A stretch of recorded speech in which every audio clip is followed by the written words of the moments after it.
Heading into this season, everybody doubted the Detroit Lions. Now, obviously, we're only 1 week into the season. Not all the doubt is 100% proven wrong, but I think it's a great step in the right direction, and the Lions have already proved a ton about their team. The first thing everybody doubted the Lions about was their capability to beat the Chiefs. When I made this video 4 months ago when the schedule released, I said the Lions were going to win week 1 against the Chiefs, and the comment section on that video was crazy. Everyone said I was insane. You can go look at it for yourself. Nobody believed me, and look at where we're at now. The Lions won. And even when I made my week 1 predictions, people went off in the comment section. The Lions, there's no chance they're going to win. It's going to be a blowout. There's no way the Lions defense stands a chance against Mahomes. And look at what happened. The Lions defense stepped up. And for ESPN Pick'ems, 90% of the people took the Chiefs to win week 1. 90%. The Lions were a good team headed into week 1. They finished last season strong. They played really well, really strong offense. Their defense improved. They had a ton of talent over the offseason. All the younger players had another training camp to practice and get better. I would have thought more than 10% of people would have predicted the Lions to win this game. And if you watched ESPN predictions or another YouTube channel's predictions or podcast, radio station, listening to them, everybody was high on the Chiefs to win this game, and rarely people would think it would be close. I understand the people that said they think the Chiefs are going to win, but they think it's going to be a close and competitive game. But the people that predicted the Chiefs to win, it's kind of glazed over. The Lions are bad. Their defense is a bunch of struggles. This can be a blowout. That was pretty hilarious now looking back at it, because a lot of people didn't really even look into this Lions team when making that prediction. And kind of riding off that, people thinking the Chiefs were going to blow out the Lions, everybody doubted the Lions defense. I just talking to random people about the game, people would go, yeah, it's going to be a blowout. I don't think the Lions defense can hang. No chance they hang against Mahomes in Arrowhead. And I'm just thinking, well, the Lions brought in CJ Gardner-Johnson. They brought in Emmanuel Mosley. I know he's on the bench. They brought in Cameron Sutton. They drafted Brian Branch, the best safety from the draft. Kirby Joseph has another year under his belt. Tracy Walker's back from injury. The Lions also have nobody looked into this Lions team when making their prediction. Everybody just continues to write off the Lions, and you could just tell who was actually paying attention and who wasn't. And this Lions team stepped up. I don't care that Kadarius Toney had 3 drops. I don't care that Travis Kelce didn't play. This Lions defense stepped up huge. KC was held to only 6 second half points. Only 6 second half points. Patrick Mahomes is out there, and there's only 6 points on the board in the second half for KC. Unbelievable performance by the Lions. They got the ball in the red zone twice, and the Lions defense stepped up. Aiden Hutchinson was a beast in this game. Honestly, the whole Lions defensive line was going crazy in this game. Even though Mahomes never went down for a sack, he was getting pressured all game long. In addition to the Lions defense playing well, Josh Paschal had that great defensive stop on 3rd and 1, forcing the Chiefs to punt later in the game. We also saw a huge performance from Jack Campbell. We all saw the deflection over the middle. What a recovery. What a play. And this is leading me into my next point. The next thing everyone doubted about the Lions was the 2023 NFL Draft. The Lions reached on Gibbs. The Lions reached on Jack Campbell. The Lions, they're throwing the draft. Did you see the performance from the Lions rookies in this game?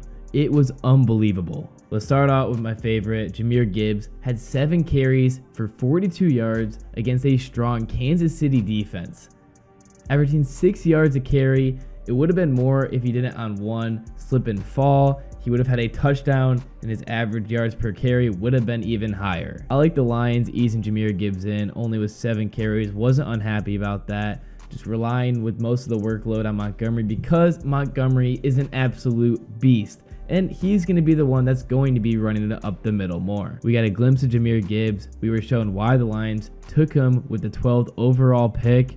Despite only having 7 carries, he still broke 6 tackles. He leads the NFL right now in forced missed tackles by rushers.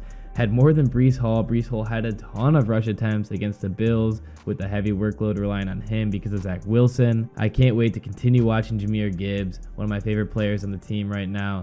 And to everyone that said Brad Holmes reached with Gibbs at 12, I'm still pissed off about it because everyone is out there saying Brad Holmes reached in the draft. The Lions reached in the draft with Gibbs. They shouldn't have taken him at 12. When has Brad Holmes failed the Lions? Over the past 2 years, Brad Holmes has been one of the best drafters, if not the best drafter in all of the NFL. Moving on to Sam Laporta, was amazing on the edge, provided great pass protection for Goff, and was great blocking in the run game. Also had 5 receptions for 39 yards. Laporta was a beast. And Sam Laporta's mate Jack Campbell also had a phenomenal game, showed us why the Lions took him at 18, and I already talked about it, but just what a play over the middle with that deflection. Brian Branch's performance, don't even need to say anything. That pick 6 was so exciting. Every time I watch the replay, gives me chills. I saw something where it said Brian Branch has already watched the highlight of his pick 6 over 100 times. Good for him. It's going to provide him with some great confidence heading into the rest of his rookie season. And jumping back to Aiden Hutchinson, 7 pressures in this game, had a 20% pass rush win rate, 5 pressures on 3rd and 4th down. And in the first half, he had 4 pressures, and on those pressures, Mahomes was 1 of 4 with throwing. Aiden Hutchinson continues to just be a beast, picked up right where he left off from last season, and he looks even better. And even though the Lions secondary had some breakdowns during the first half of the game, there's still a lot of good things to talk about. Jerry Jacobs was just half a second away from having a huge interception. CJ Gardner-Johnson's debut as a Lion, some really big plays, some great tackles. There's 2 plays in which CJ Gardner-Johnson could have had a pick. I think he could have left the game with 2, at least 1. In the end, he's at least showing us that he is the ball hawk that he's proclaimed to be, as he led the league in picks last year. The offensive line, still solid. Montgomery was a beast. He's going to be the rock in this offense, just powering up the middle. It's just crazy to me that you look at the Lions roster, you look at what they did in the second half of last season, you just look at what Dan Campbell and Brad Holmes have built, and 90% of people took the Chiefs. It's unbelievable. Everyone doubting the Lions. I feel like some people are starting to realize the Lions are for real, but I bet you there's still doubters out there, and I hope the Lions continue to prove them wrong. The Lions have Seattle up next. Seattle's hoping to bounce back from a tough week 1 loss against the Rams. I want the Lions to go out there and show everyone that they are a better football team than the Rams. I want them to hang 40 on Seattle. I want the defense to be all over Geno Smith. I don't want the Seahawks to have a chance of anything good from this game. I'm excited to watch it. And just one more thing I want to hit on. It's a topic I want to talk about, but it's not really big enough to make a whole video on. DeAndre Swift had a big game for Philly last night, and everyone's saying, did the Lions make a mistake with trading DeAndre Swift and drafting Jahmyr Gibbs? It's giving me a headache. Has anyone had the thought that maybe the Vikings defense is absolute trash and maybe the Phillies offensive line is really good, and maybe the Vikings defensive line was super tired because Philly ran it maybe 10-20 times in a row? I was a big fan of DeAndre Swift when he was in Detroit. I still like DeAndre Swift a lot. I'm happy for him in Philly. I thought he'd be decent. I never thought he'd be super good. I think he had a big game. I think that's about the biggest game he'll have all year.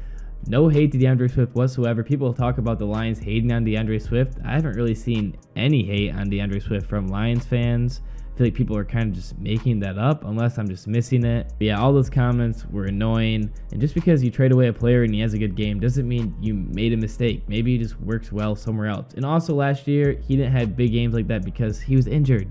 That's one of the big reasons why the Lions traded him, was because he was with the Lions for 3 years, but he was injured for the majority of it, and it was tough. Anyway, that's going to be the end of this video. If you enjoyed my content, I would really appreciate it if you could like and subscribe. It really helps me out a lot. And once again, as always, thanks for watching. Fuck the Pack.